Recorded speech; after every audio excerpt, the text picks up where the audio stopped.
Hey, good morning, everyone. This is Yetta.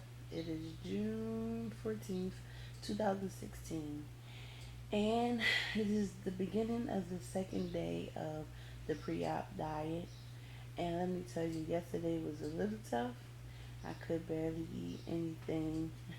It's very, very strict. Actually, I brought my paper that kind of tell me my guide to tell me exactly what I can and cannot eat. So I'm used to having me some cheese eggs, some breakfast sausages, and maybe some home fries or hash browns in the morning. Usually midday. I usually don't eat in the morning, but around brunch time. So it's a little different because you know my the the the guidelines say water, broth, unsweetened and jello and popsicles and pretty much all vegetables, no meats, no poultry, no fish, no beans, no eggs, no fruit. And it was really, really tough because, of course, this is a mental thing that's going on. Is like when that's all you know every day, you know, it was really tough. But I have a lot of great, great people behind me. My best friend, my little sister, who's the best. I love her to death. My boyfriend and my sons. I try to keep them in the loop too.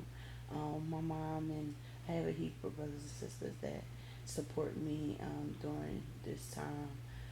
It is tough, and I did tell you guys that I wanted to be 100% honest on this forum, but I thought that last night I was gonna break.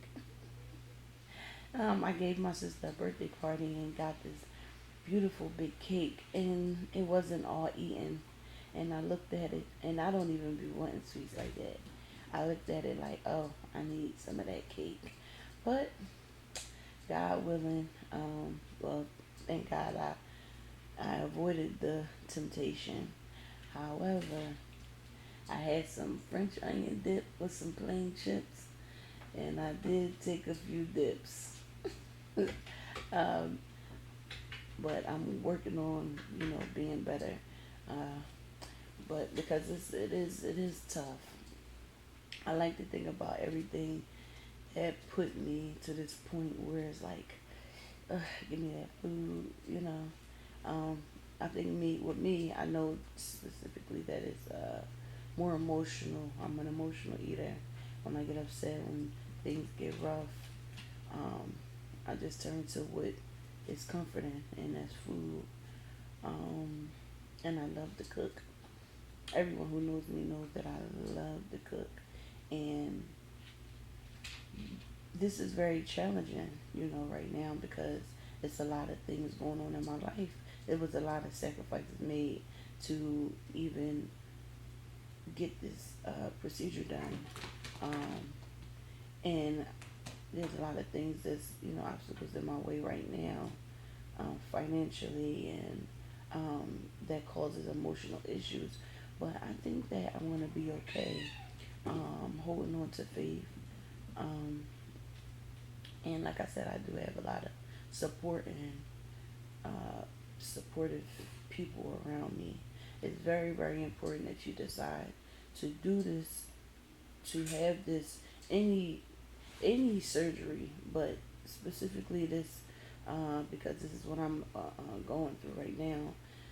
If you decide to have this procedure done, whether it's the sleeve, the bypass, the lap band, um, please have somebody in your corner that's vouching for you. There'll be a lot of negative, excuse me, there'll be a lot of negative people around you. It can be your friend, it can be your blood family, it can even be your significant other telling you, um, making you feel bad, making you feel like, you're going to leave them. And when you're doing this for the right reasons, I guarantee, I really think that it'll be okay. And I know in my heart and everything in me that I'm doing it for the right reasons. It's three very, very great reasons that I'm doing it. I have to be here for my boys, and I mean, of course, I want to look and be bad and look at myself and say, okay, go girl, you know. And for in the last 2 or 3 years, I haven't felt like myself. And I would love to be back to the Yetta that I adore, you know. Don't get me wrong, I love me to pieces. But, you know, something is missing. So, like I said, don't surround yourself with negative people. If you know that they're going to bring you down, cut them off. Because you're just trying to hold on to dead weight and it's going to drag you and drag you and drag you along. Release yourself not only from all this weight that's covering up all that beauty that you want to shine out. So, you know, just select your company because it can have a really, really, really big impact on how you step into it and how you, the results. So, every day I'm going to try to give you a few minutes of my time. And I mean, not like I'm doing anything, I don't work. But I'm going to give y'all a few minutes of my time to tell you guys that I am here to encourage, motivate, and also share my journey and my progress and my struggles because there'll be some. So until later, God bless.